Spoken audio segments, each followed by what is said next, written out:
My areas of specialty is landmines, and I've covered landmines in Mozambique, in Cambodia, in Afghanistan, in the Congo, because I think they're an important issue, because they're one of the few weapons of war that remain live after the war is over. So 80% of the people who are hurt or killed by landmines are civilians, usually mother, usually kids.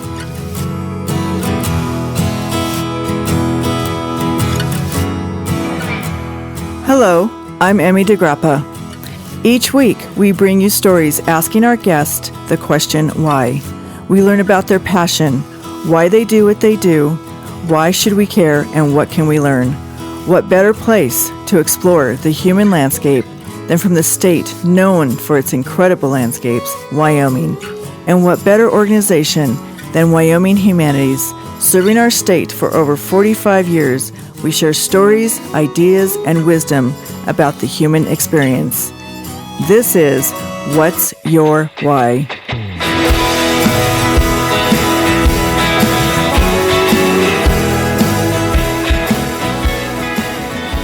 In this episode of What's Your Why, we are talking to Mark Jenkins. Mark is a world-renowned explorer, critically acclaimed author, and international journalist. For the last decade, Mark has covered the globe for National Geographic magazine. Among hundreds of stories he has written about landmines in Cambodia, mountain gorillas in Africa, the loss of koalas in Australia, global warming in Greenland, ethnic cleansing in Burma, and climbing Mount Everest. Welcome, Mark. Thanks, Emmy. I'm happy to be here. Absolutely. I'm just amazed at all the things you've done, and you're still so young and have a lot of life to live still. Thank you. I hope so. They say I have 9 lives. I hope I do. Oh, really? Is that what they say about you? Yes. Because you've been in such remote places and in dangerous situations? Yes, often. I mean, that's my area of specialty for National Geographic. I cover conflict or adventure. So I'm either climbing Everest or dealing with landmines in Afghanistan. So why would they send you to cover quote-unquote conflict as a journalist? I mean, getting right up next to it and putting your life at risk? My stories are my ideas. Okay. So why I go has more to do with what I'm interested in learning. I mean, my job really is to bring back a story, hopefully a compelling, interesting story that captures a new perspective, that provides information that we might not otherwise know. So when I'm covering, one of my areas of specialty is landmines, and I've covered landmines in Mozambique, in Cambodia, in Afghanistan, in the Congo, because I think they're an important issue, because they're one of the few weapons of war that remain live after the war is over. So 80% of the people who are hurt or killed by landmines are civilians, usually mother, usually kids. They're just going back into the field after the war is ended. So, of course, I grew up in Wyoming, so I end up taking assignments where there's often some kind of physical difficulty, or either it's too hot or it's too cold or it's too far a walk. That's my area of specialty because I grew up in Wyoming, and you're used to those sorts of things. And how does Wyoming prepare you for being a National Geographic outdoor explorer? Boy, it actually does prepare you. I grew up here. I'm from Laramie, and I still live in Laramie. I spent about 10 years working for other magazines around the world, Time Magazine in Africa, so forth. But, you know, I had the Huck Finn childhood of fishing and hunting when I was a boy, and then I kind of shifted to kayaking and rock climbing and mountaineering and alpinism, and all those things you can do right here in Wyoming. It's basically in your backyard. That's very unusual. It's a state that's got everything. I mean, I would love to get an assignment where all I had to do was stay in Wyoming for the year. That would be perfect for me because I'm always being sent to the far corners of the planet. And I love that, but I also love doing things in Wyoming, whether it's in the Grand Teton or the Bighorns or the Wind Rivers, I've been to every major mountain range in Wyoming. I've been to every wilderness area. This is a fantastic state, and I feel lucky to still live here. What I fear is that people don't recognize how special Wyoming is, especially Wyoming nights. Oh, interesting. Well, I don't know, because I talk to a lot of people all over the state, and they love that they grew up in the outdoors. They love that they maybe grew up on a ranch, or even if they grew up in the city in Casper, you can still just go outside and hike a mountain. You can still go anywhere and be outside. We have such extraordinary access to the outdoors in this state. And part of it's because we have only 500,000 people, and we have one of the largest states in the contiguous 48. So it's right in your backyard. All you got to do is want it and go into it. Right. And a lot of people leave Wyoming and they come back because of that. That's right. That's right. I think Wyoming it's kind of like, if you grow up here, it's like a sliver that goes into your body, the geography itself, and it never leaves you. Right. You always circle back. It's a boomerang state. Right. I heard someone call it a rubber band, actually. A rubber band state? I believe that. So tell me about your latest project that you're working on. My latest project, I've been touring the state for the University of Wyoming for World to Wyoming. It's a program I created a decade ago where I take one of my recent National Geographic stories and turn it into a program. And it's a slideshow. Usually there are 140 to 150 slides. And I've covered all sorts of things. I've covered Afghanistan. I've covered climbing Everest, gorillas in the Congo. And this year I'm traveling around talking about Namibia and water scarcity. And actually it's an interesting connection to these ancient cave paintings up high on the Brandberg in this remote location in northern Namibia. And you went there. Oh, yeah. And you took pictures and you bring them back to show this ancient civilization. I do, and this was one of those interesting assignments. I work as a foreign correspondent, and I have for 30 years. I get to live in Wyoming, but then every 2 to 3 months, I go on assignment someplace in the world. And in this particular case, I was already in southern Africa doing actually writing a book for the Red Cross about landmines in Mozambique. So I was already in southern Africa. And I'd heard about these ancient rock paintings in Namibia. And I thought, well, since I'm here, all I have to do is hop across the continent and I'll go there. Turned out to be the wrong season. I was there in the summer, so it was incredibly hot. But that was also instructive because I thought originally I was doing a story about ancient rock paintings, cave paintings that were 1,000 to 4,000 years old, painted by the San people, also called the Bushmen. This has happened so often. What your expectations are and what actually happens are all often very different. So when I got there, I'm traversing over this mountain range and finding these extraordinary paintings, and I start wondering, well, why were they up here in the beginning? And the more research you do, the more you find that they were trying to escape the heat. And they were looking for water, because up high you've got these kind of rock cisterns where water will stay for 2 or 3 or 4 years.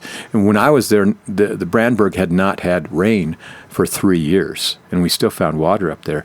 So I can imagine the San people 4,000 years ago had hiked up looking for water, just like we were. It was incredibly hot, looking for shade, and they're laying in a cave, and by golly, they think, I better draw something. I ought to paint something. I better save what's happened in my life by describing it through paint. And so I realized that there was a direct connection between the San paintings and water scarcity. And do they paint with plant leaves and things like that, or what do they paint Mostly with? It's minerals. Those paintings are 1,000 to 4,000 years old. The red is created by iron oxide, and they use actually blood as the binding agent. And then you've got manganese, and you've got ochre. These are naturally occurring, usually minerals, actually. And they also use ostrich egg white as the binding agent. So they're very colorful. They're orange and red and yellow and extraordinary colors. And you have all the animals of Africa depicted: giraffes, elephants, lions, leopards, with extraordinary anatomical accuracy. It's beautiful. Oh my gosh! Are you going to have those on your website? Yes, I will. They're not up there yet, but I'm just finishing this tour around the state. I gave a show in Jackson last night, and I'll give another show down in Laramie next week. But yeah, I'll have those up on the website. I think that would be so exciting to see that. What is your website? markjenkins.net. Okay. Yes. Tell me about the journey that you took to actually become a writer for National Geographic, or, an outdoor adventurer. Was the outdoor adventure come first and then the writer, or did the writer come first and then? Well, certainly the adventuring came first, because I have been a little climber and riding my bicycle, all that. I wasn't a 7-year-old who was kind of reading books and dreaming of being a novelist or something. I was one of those boys who was just running around, whacking into things, camping, fishing. So the adventure came first. And then I started traveling young. I hitchhiked across the country when I was 15. My parents allowed that back then. And went to Europe a number of times, Africa, Russia. And when I got into college, I studied philosophy. Actually, 20th century existentialism is what I studied. So that's Heidegger and Kierkegaard and Nietzsche, Sartre. And I loved it. And, of course, when I got out, I realized that it was probably Aristotle that had the last job as a philosopher, right? So there are no jobs for me. You don't really learn how to write very well studying philosophy, but you do learn how to think. The writing is often very convoluted, as philosophers write in the most obscure ways. But I started writing about what I knew, which was the backcountry. I still remember the first story I sold. I sold it to the Casper Star Tribune. It was about map and compass use. And I started working for the Casper Star, and then it's been this long, very apprenticeship-based process. I worked for newspapers, then I went to Africa, and I worked for newspapers, and I worked for Time magazine. Then I worked for Backpacker magazine for 7 years as the Rocky Mountain writer, and I covered the Rockies. Then I worked for Outside magazine. I had a column called The Hard Way for almost a decade, and I did an overseas assignment almost every month for 10 years. So I did 100 foreign assignments during that tenure there, everywhere from the Arctic to the Antarctic, from Everest to, I'd been to Everest before, but yeah, so I did. And then National Geographic picked me up 12 years ago, and I've been working for them ever since. I've done 25 features for National Geographic. Usually I'm taking on subjects that are complicated and difficult to get the story. It turns out to be investigative journalism usually.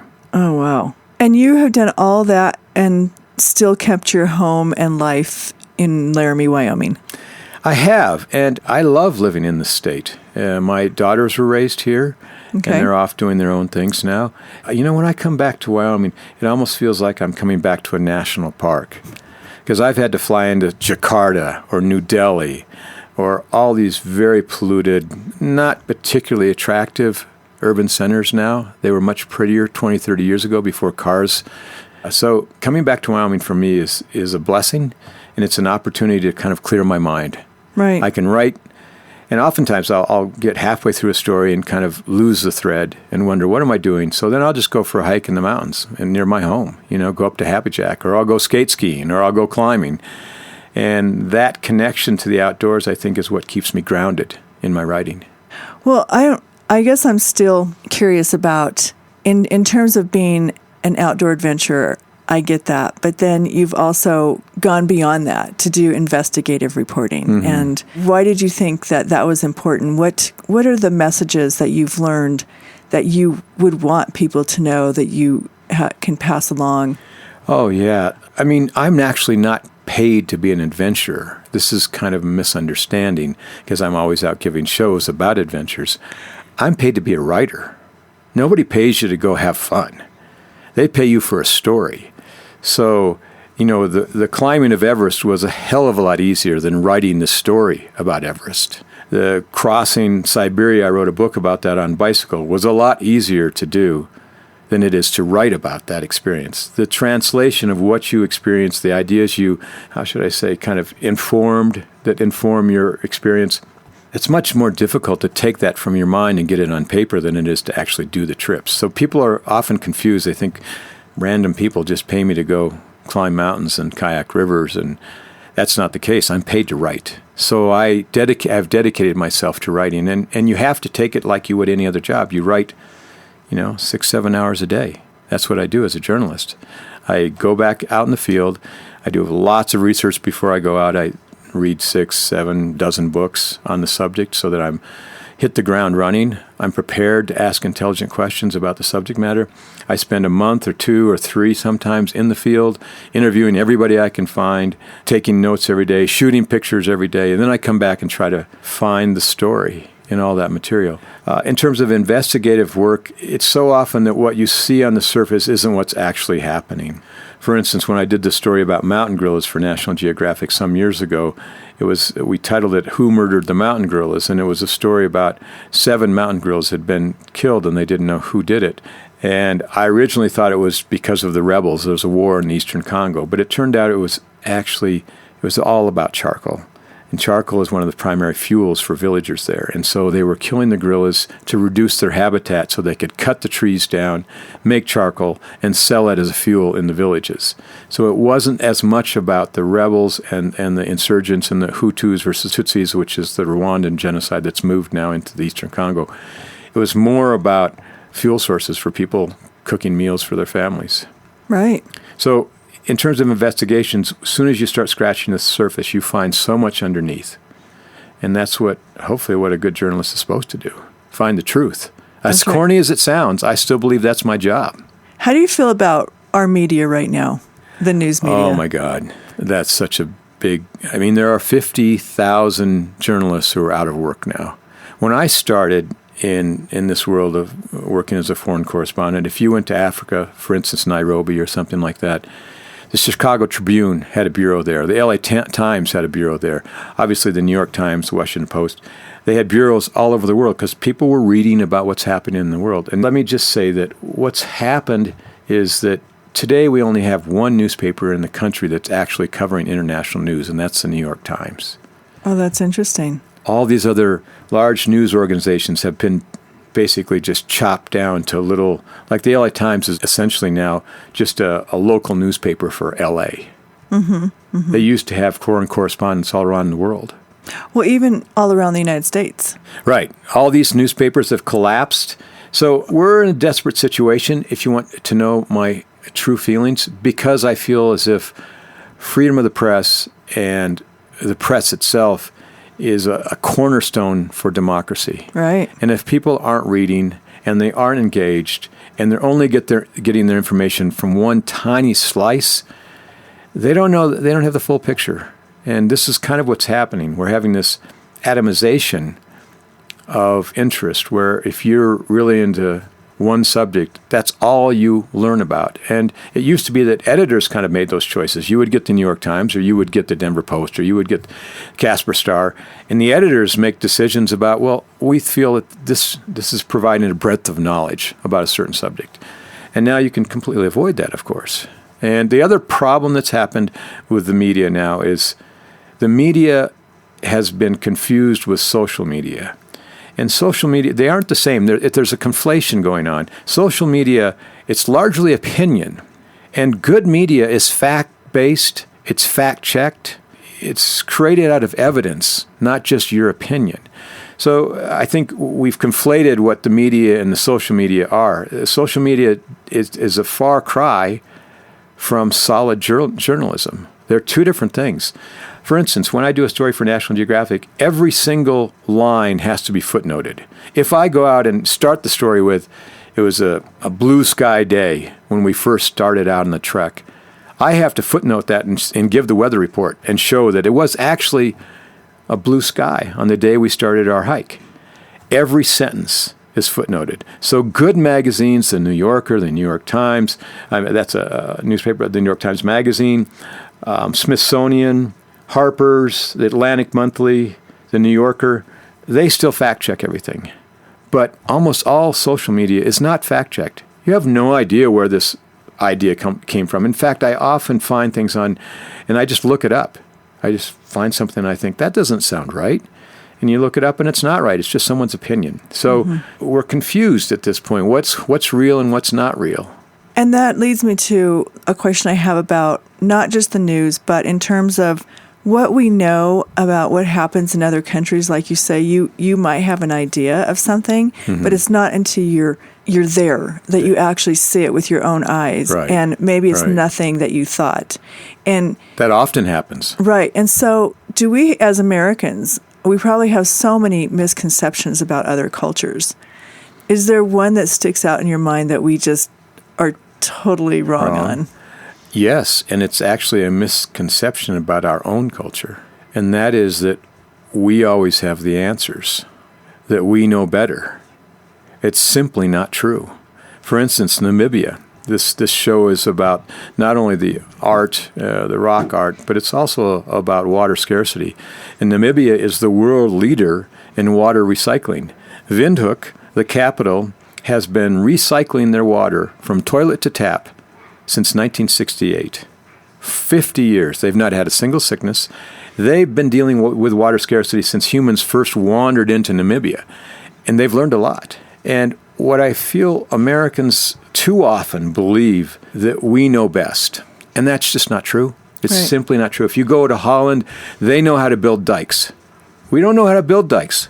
Hire one of those consultants over there. If you want to recycle water, send your engineers down to Namibia. They'll learn something. So I think Americans have a greater misconception of their own superiority. That's where I feel our downfall is. Right, and that's pretty sad. Yeah, pride goeth before the fall. That's right. And our political system right now is partly in shambles because of our attitude towards other countries, which is really sad to me. Since I travel so much, I'll tell you a story. Okay. I was in the Sinai last year, and I was traveling with Bedouins. And of course, we tend to think that if you're a Bedouin, you have no concept of the greater world. And of course, my Bedouin camel driver, we're riding camels. We start talking about politics. He has his cell phone. He reads the New York Times in the morning, just like everybody else. And he says, now that you guys have this president, you're just like an African country. You've got another rich person who's got rich buddies, and that's who's running your country. And that's no different than Uganda or Mali or Egypt. That's an interesting perspective. Yeah. Wow. Yeah, they said, now just join the rest of us now. I did. I was kind of dumbstruck. I was like, well, it's probably not too far off. So I think that almost in all cases where I go, even in the most remote places, whether it's Bhutan or Burma or Tibet, they know more about America than we know about them. Right. Oh, for sure, for sure. This is always the case. You know, you think they're going to be just only know what's happening in their little vicinity, and they've been reading the news like everybody else. It's not very hard. It's amazing. Yeah. Well, thank you for being with me. I want you to keep being an adventurer and sharing your stories and inspiring us. Thank you so much. Thank you.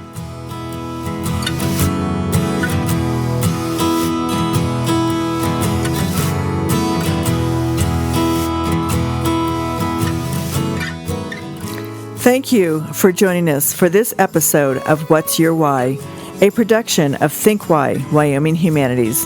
This has been executive producer Emmy DeGrappa. Please subscribe and never miss a show. For more information, go to thinkwhy.org.